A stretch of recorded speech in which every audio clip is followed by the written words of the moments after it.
छत्तीसगढ़ में नक्सलियों के खिलाफ एक्शन लगातार जारी है। नारायणपुर, दंतेवाड़ा और बीजापुर बॉर्डर पर मुठभेड़ हुई है। मुठभेड़ में कई नक्सलियों के मारे जाने की खबर है और कई नक्सलियों के घायल होने की भी खबर मिल रही है। दंतेवाड़ा एसटीएफ, डीआरजी, कोबरा और नारायणपुर की टीम का ऑपरेशन है।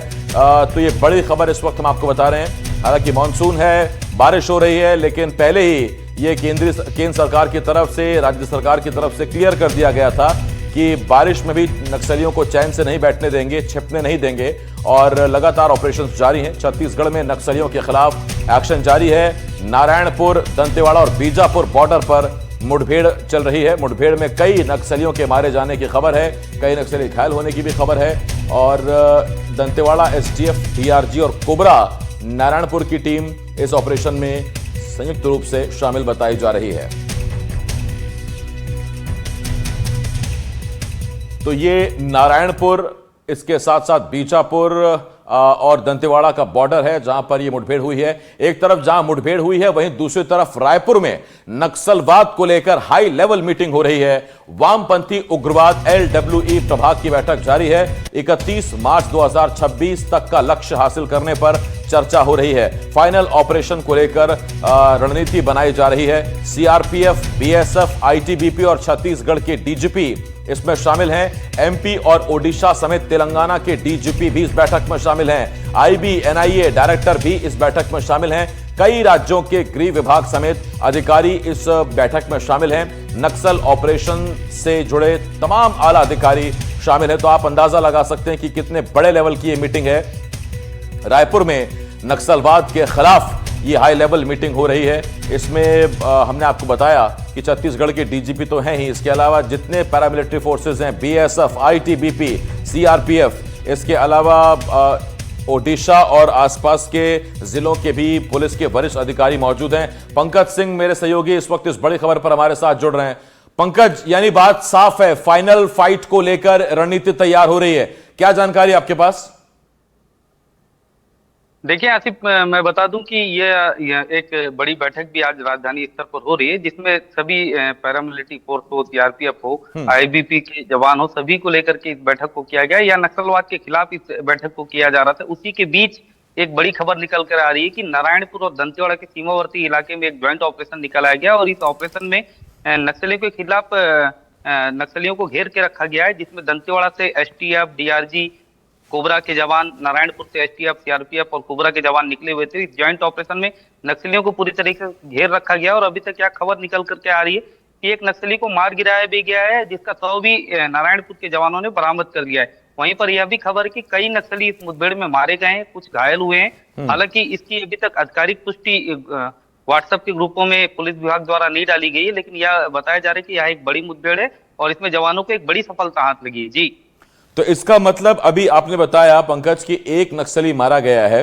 इसमें मारे गए नक्सलियों की संख्या और बढ़ सकती है? मुठभेड़ अभी जारी है, अपडेट आ रही है वहां से? निश्चित तौर पर यह मुठभेड़ जारी है। कल शाम के यहाँ से जवानों की टीम निकली हुई थी और आज सुबह से यह मुठभेड़ चल रही है। दोनों ओर से नक्सलियों को घेर के रखा गया है। एक ओर की पहाड़ियों से दंतेवाड़ा के जवानों ने और दूसरे ओर से नारायणपुर के जवानों ने घेर रखा है। बीच में नक्सली फंसे हुए हैं। बताया जा रहा था कि वहां पर बड़े नक्सलियों की मौजूदगी थी और वो किसी बड़ी रणनीति को बना रहे थे। इसकी सूचना जवानों को मिली, जिसके बाद जवानों की टीम वहां पर निकाली गई और इसमें अब तक एक नक्सली का शव तो बरामद कर दिया गया और कुछ नक्सलियों के और भी मारे जाने की खबर है। हालांकि यह मुठभेड़ अभी भी वहां पर चल रही है, इसलिए पूरी अपडेट हमारे तक नहीं आई है। हमें इंतजार करना होगा अगली अपडेट की। जी, ये एग्जैक्ट लोकेशन क्या, कहां पर है? ये दंतेवाड़ा में है, ये नारायणपुर में है, कहां पर है ये? दरअसल दंतेवाड़ा और नारायणपुर के बीच इंद्रावती नदी के पार माड़ का इलाका पड़ता है, जिसको पूर्वी बस्तर कहा जाता है, जिसमें माड़ डिवीजन के नक्सली सक्रिय रहते हैं। उस इलाके पे टीम निकाली गई थी, जहां दंतेवाड़ा की जो टीम है इंद्रावती नदी को पार करके पहुंची थी। वहीं नारायणपुर की टीम भी पीछे से पहुंची हुई थी। एक पहाड़ का पूरा एरिया पड़ता है, जिस एरिया को जवानों ने घेर रखा है, जिसमें नक्सली बीच में मौजूद है और ताबड़तोड़ दोनों ओर से फायरिंग चल रही है। जी पंकज, इस बारे में कोई जानकारी, कितने नक्सली है वहां जो बैठक कर रहे थे या मीटिंग कर रहे थे और उन्हें घेरा गया? एक अंदाजा?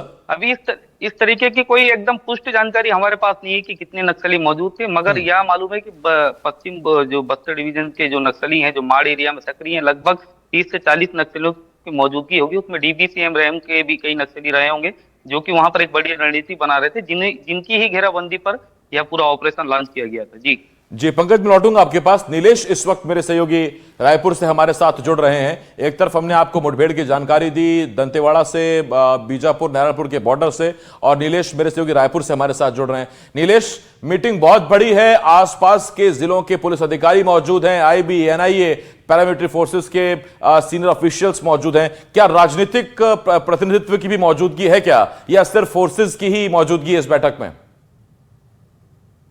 देखिए आसिफ, इस बैठक को बिल्कुल ही गोपनीय रखा गया है और इसमें राजनीतिक तौर पर या ये यूं कहें कि छत्तीसगढ़ या किसी दूसरे राज्य के, क्योंकि जितने भी नक्सल प्रभावित राज्य हैं उनके पुलिस ऑफिशियल्स भी हैं वरिष्ठ, और इसके अलावा जो केंद्रीय सुरक्षा बल के की एजेंसियां जो नक्सल मोर्चे पर काम कर रही हैं उनके प्रतिनिधि भी हैं। लेकिन राजनीतिक तौर पर सरकार की ओर से किसी प्रतिनिधि के शामिल होने की कोई सूचना नहीं है।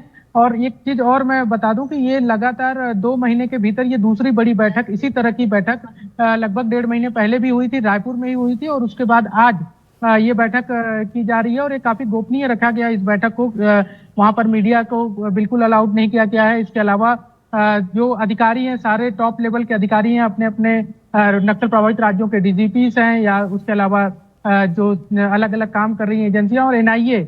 इसमें महत्वपूर्ण बात यह है कि एनआईए के भी जो है वो अधिकारी इस बैठक में मौजूद हैं। और एक रणनीति जो एक ऑपरेशन लॉन्च किया जा रहा है बार बार मानसून में, उसको लेकर भी कि उसमें क्या दिक्कतें आ रही हैं और क्या करने की जरूरत है। और उसके अलावा सबसे बड़ी बात है कि एक बड़ी चर्चा इस बात को लेकर हो रही है कि गोपनीयता को ध्यान में रखते हुए कई बार सूचनाएं आदान प्रदान एक राज्य से दूसरे राज्य में नहीं की जाती हैं, एक फोर्स से दूसरे फोर्स के बीच में नहीं की जा रही है। ये भी एक अंदरूनी तौर पर एक जानकारी आई थी कि इस बात की आशंका रहती है कि सूचना लीक हो जाए और उसके बाद ऑपरेशन फेल हो जाए। तो ऐसे में इस पर भी चर्चा होने की संभावना है कि कैसे इस लीकेज को रोकते हुए एक सूचना आदान प्रदान किया जाए, ताकि ऑपरेशन एक साथ, खासकर जो सीमावर्ती इलाके हैं उनमें सभी फोर्स एक साथ ऑपरेशन लॉन्च करें। क्योंकि हमने अभी तक 2 राज्यों के फोर्स का एक साथ ऑपरेशन लॉन्च होना बहुत कम देखा है नक्सल मोर्चे पर।